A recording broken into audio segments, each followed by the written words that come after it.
As spring training approaches, the Red Sox appear to have put the finishing touches on their roster for 2012.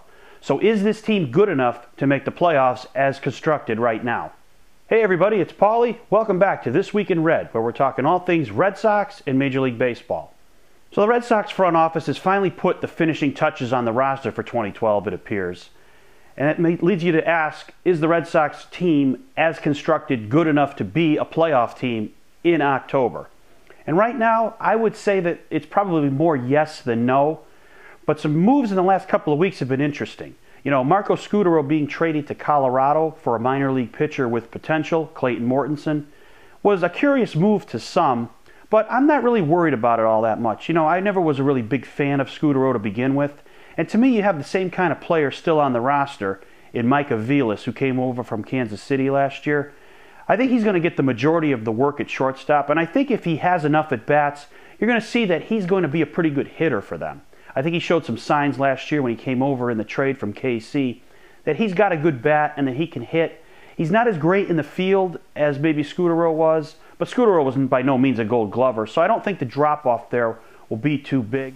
And you have to hope that Aviles takes this job by the horns and really grabs onto it, because you really don't want to see Nick Punto at shortstop too much next year, because yes, he's a good fielder, but he can't hit. And so I don't want to see the guy in the lineup next year, but if Aviles gets the majority of the work at shortstop, I think the Red Sox will be fine there.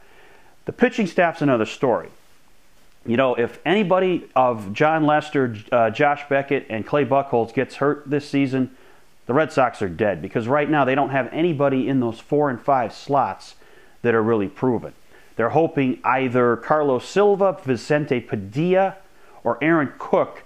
Of those 3 guys, they're hoping 2 of them, along with Daniel Bard and Alfredo Aceves, show themselves to be good pitchers in spring training, because that's where the 4 and 5 starters are going to come from. And it's a big risk the Red Sox are taking in a division where the Yankees picked up a number 2 starter in Michael Pineda, who's an outstanding talent.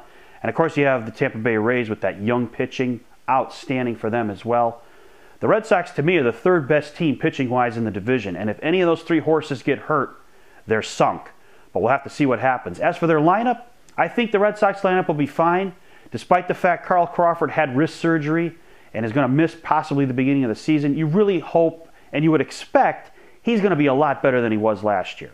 So you add that to the mix of Adrian Gonzalez, Jacoby Ellsbury, Dustin Pedroia, and a healthy Kevin Youkilis, and the Red Sox lineup is still going to be fierce.